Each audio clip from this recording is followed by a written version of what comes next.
Je fais de l'animation dans un centre d'enfants, dans un camp d'été, le matin, et je donne des cours de français. D'accord.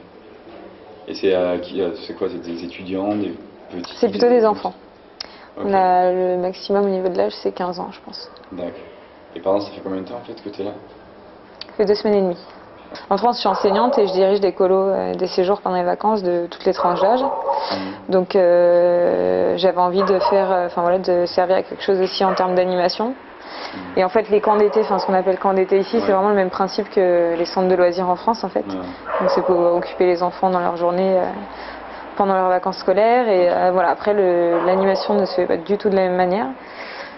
Et je me dis que si je reviens un jour, ce serait peut-être plus au niveau de la formation des animateurs que j'essaierais de faire quelque chose que plutôt que... Enfin aussi essayer de travailler avec les enfants, mais en parallèle faire une partie formation. On a un volontaire local qui traduit vraiment super bien tout ce qu'on veut, donc les jeux sont très rapidement compris. Et les enfants sont très réceptifs, comme dans tous les pays où il y a un peu, où il y a une atmosphère assez particulière. C'est pas comme en France, quoi. On propose le moindre jeu, ils ont jamais vu, ils ont trop envie. Voilà, ils sont hyper motivés, souriants, contents. Voilà, ça fait plaisir de leur donner du bon temps. Comment je suis arrivée à Project Hope? En fait, dans mon entourage, j'ai 2 personnes qui travaillent pour FIP. Ouais. C'est une association française. C'est quoi? Non, mais c'est quoi FIP? FIP. Ça veut dire quoi FIP? FIP? Les F, je me rappelle plus. Ça doit être Fédération française pour la paix israélo-palestinienne. Ok. Ouais, c'est ça. Et c'est un mouvement étudiant ou c'est un truc... C'est un mouvement étudiant. Okay. C'est un mouvement étudiant et ils font partir des sessions ils font des sessions de stage en juin et en juillet. Ouais. Mais moi je suis enseignante, je suis pas étudiante, donc je pars pas au nom de FIP. Okay. Mais en gros c'est eux qui m'ont trouvé des contacts sur place. D'accord. J'avais envie de faire quelque chose au mois d'août d'intéressant. Et donc c'est eux qui t'ont mis en relation avec Project Hope en fait? Qui m'ont sensibilisé au conflit et qui m'ont mis en relation avec Project Hope. En fait, par rapport au conflit, d'ailleurs, tu connaissais, tu étais genre une spécialiste du conflit, tu connaissais un petit peu du truc, Alors il y a un an, je dirais que je connaissais pas du tout. Ouais. Et depuis un an, j'ai donc ces 2 amis qui étaient venus il y a un an et qui se sont bien engagés dans cette association. Donc on fait organisé des conférences, etc. Ouais. Et donc en fait depuis un an, j'en entends énormément parler, donc ça m'a, j'en ai appris un petit peu. Je dis pas que j'étais une spécialiste du tout. Et puis voilà. Je pense que comme j'ai vu beaucoup de photos et que j'ai eu des récits assez précis, je pense que j'avais une visuelle, je pense que je savais à quoi m'attendre. Okay. J'ai pas découvert, j'ai pas été surprise. Avant d'arriver à Naples, je me posais pas beaucoup de questions et la veille du départ, j'ai rencontré donc un de ceux qui fait partie de cette association, qui nous a un peu réveillés par rapport à la situation à Naples et qui nous a un peu mis la pression dans le sens où on a vite compris que c'était pas la plus tendue des villes dans ce genre d'anime, mais une des villes dans laquelle l'oppression israélienne se ressentait énormément. Donc c'est vrai que la veille du conflit, là, on s'est un peu dit, on va pas n'importe où. La veille du conflit? La veille du départ, pardon.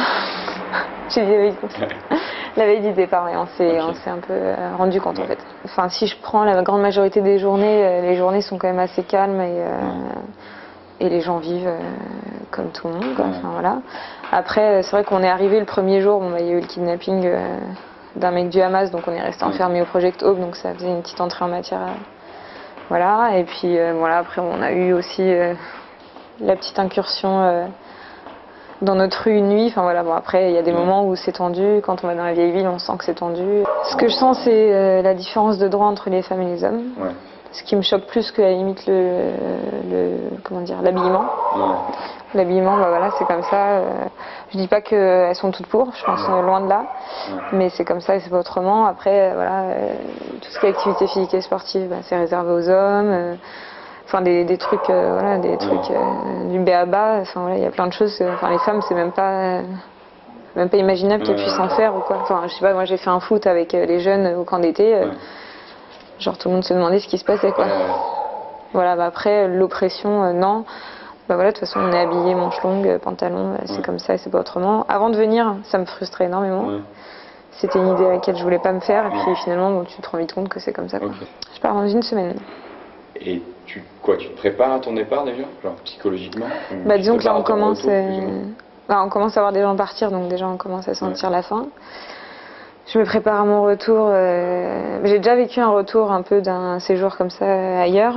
Voilà, moi je sais qu'il y aura de la frustration, je sais qu'il n'y aura pas forcément tout le monde qui sera intéressé par rapport à ça. Voilà, j'essaierai d'en intéresser un maximum et puis ceux qui seront réceptifs, j'irai à fond quoi.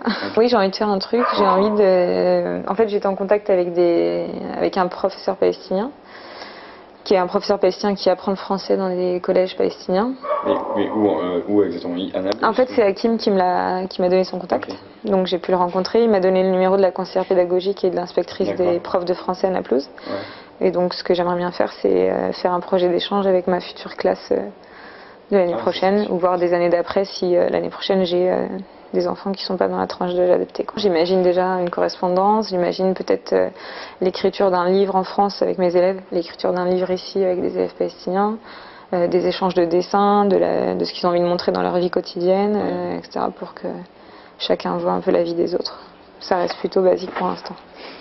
C'est positif parce que on a fait des choses maintenant. Je pense que c'est loin d'être. Je pense que c'est loin d'avoir l'efficacité qu'on aurait aimé que ça ait. Okay.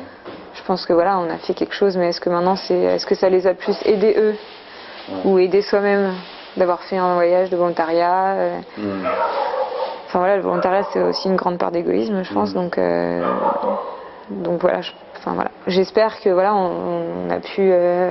Par exemple, pour ce qui est du centre de loisirs, bah voilà, ça a été pertinent dans le sens où bah, tout simplement on leur a appris des jeux qu'ils ne connaissaient pas, on a passé du temps avec eux.